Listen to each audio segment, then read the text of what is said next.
Kamu kenapa? Aku lagi ada masalah nih sama usahaku. Ya ampun, emang ada masalah apa? Siapa tahu aku bisa bantu.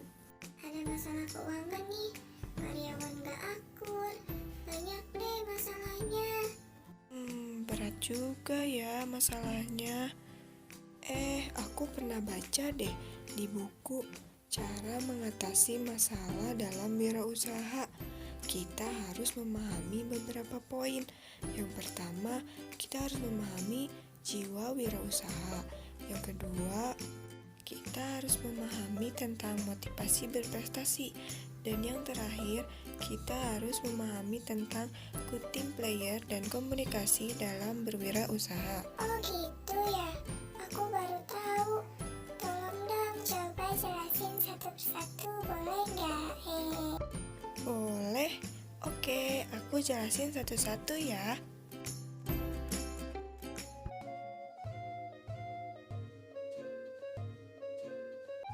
Yang pertama, aku mau jelasin tentang jiwa kewirausahaan. Makna jiwa wirausaha. Jiwa wirausaha adalah jiwa kemandirian untuk mencari sebuah sumber penghasilan dengan membuka usaha atau menyalurkan kreativitas yang dimiliki seseorang untuk kemudian dijadikan sebuah lahan untuk mencari penghasilan. Entrepreneurial menjadi entrepreneurship.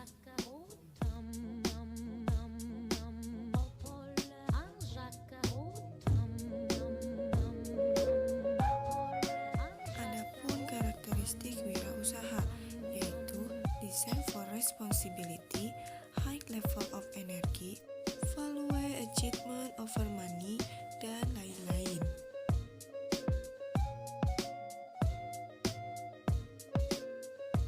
Munculnya jiwa kewirausahaan karena adanya keinginan seseorang untuk memenuhi kebutuhan. Nah, di sini ada gambar teori kebutuhan Maslow.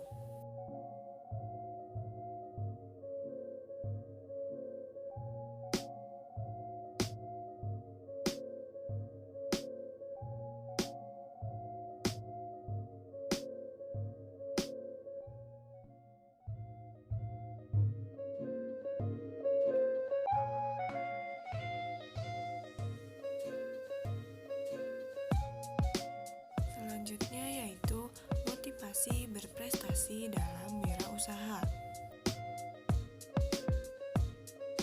Motivasi berprestasi adalah usaha mencapai sukses atau berhasil dalam kompetisi dengan suatu ukuran keunggulan yang dapat berupa prestasi orang lain maupun prestasi sendiri. Dalam motivasi berprestasi, MC Cleland mengemukakan teori motivasi berprestasi sebagai berikut. Selanjutnya ada ciri-ciri orang yang memiliki motivasi berprestasi. Yang pertama, menyukai tugas yang memiliki taraf kesulitan sedang atau menengah. Yang kedua, suka menerima umpan balik. Yang ketiga, tekun dan gigih terhadap tugas yang berkaitan dengan kemajuannya.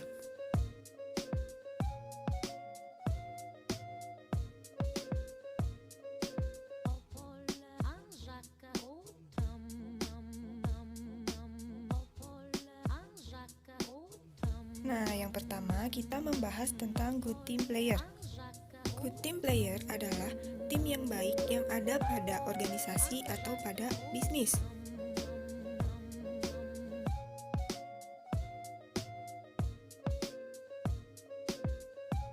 Good team player ini mengandung 3 prinsip dasar dalam building a network, yaitu konsultasi, edifikasi, dan no cross-lining.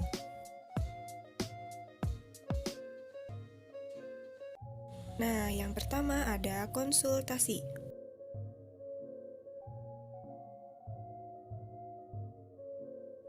Konsultasi merupakan kegiatan diskusi perkembangan bisnis kepada sponsor atau leader. Nah, kegiatan konsultasi ini supaya mendapat bimbingan dan dibantu dalam menyelesaikan jika ada masalah yang terjadi, sehingga bisnis akan tetap berkembang.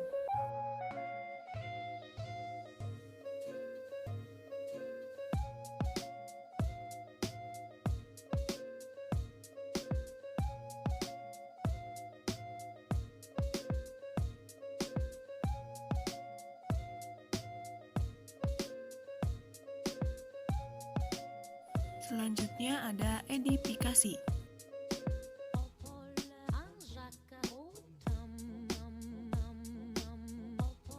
Edifikasi artinya membangun atau memberi kekuatan atau mempromosikan atau memuji atau menghormati sesuatu. Nah, edifikasi merupakan prinsip dasar dan kunci vital bekerja sebagai pembangun jaringan atau network builder.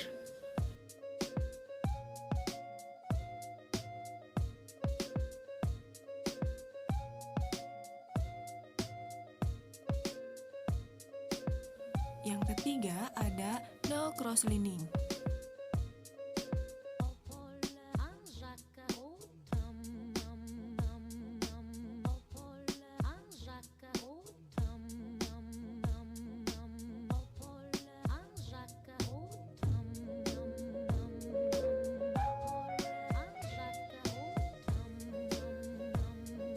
Nah, cross-lining ini adalah kegiatan yang harus dihindari pada saat Anda memulai bisnis.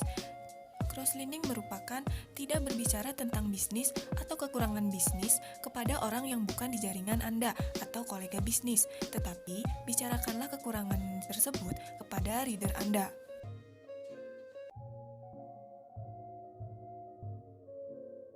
Nah, bagaimana sih cara membangun tim yang baik yang ada di usaha Anda? Ada 6 cara membangun good team player pada bisnis Anda.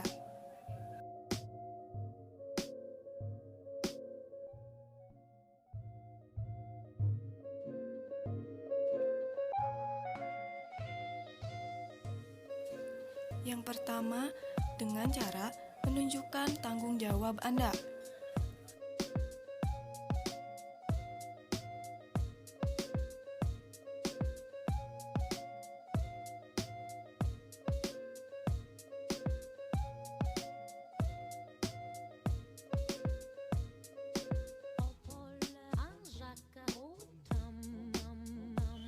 Yang kedua, dengan cara berkomunikasi secara konstruktif atau berkomunikasi secara membangun.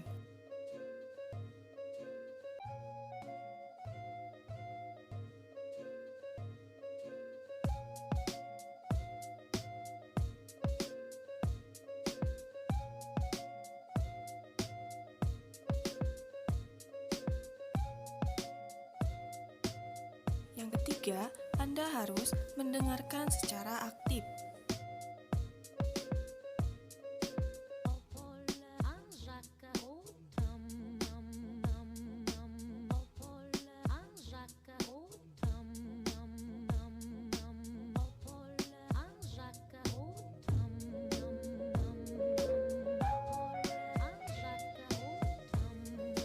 Yang keempat, ada mau berbagi secara terbuka.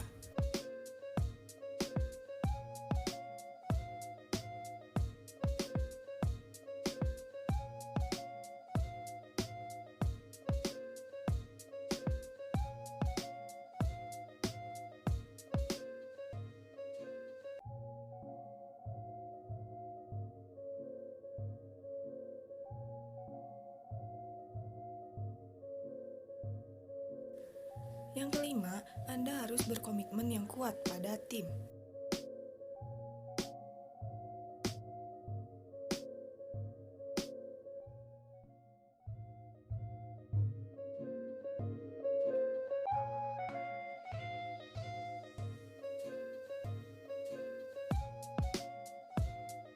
Dan yang terakhir, Anda harus memperlakukan anggota tim lain dengan hormat dan sportif.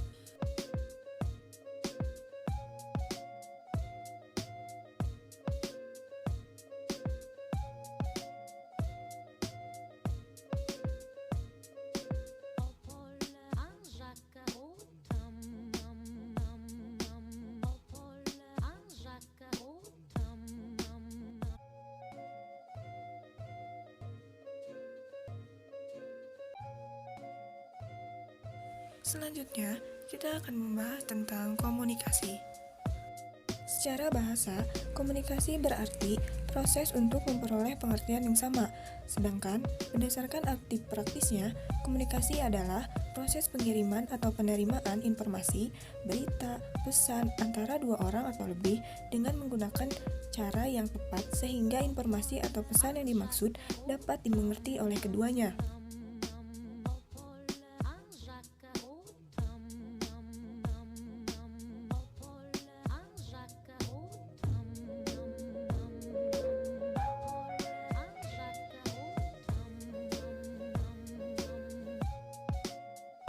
Adapun proses komunikasi dimulai dari komunikator. Nah, komunikator ini adalah orang yang memberikan informasi atau berita. Selanjutnya, ada sebuah pesan yang akan disampaikan.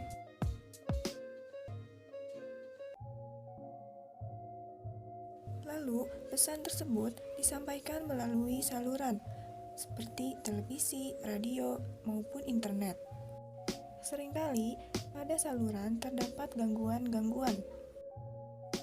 Yang terakhir, pesan diterima oleh komunikan, yaitu orang yang menerima berita atau pesan.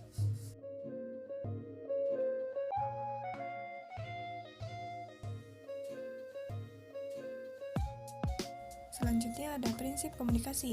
Yang pertama ada respect, yang kedua ada empati, yang ketiga ada audible, yang keempat ada clarity, dan yang terakhir ada humble.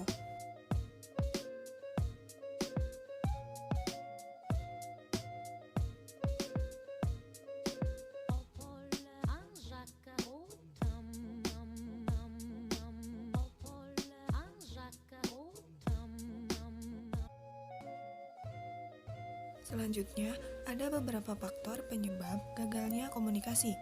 Ada emosi, ada bahasa komunikasi tidak paham, ada tidak sepaham dari masalah, tingkat pendidikan, budaya, dan kultur.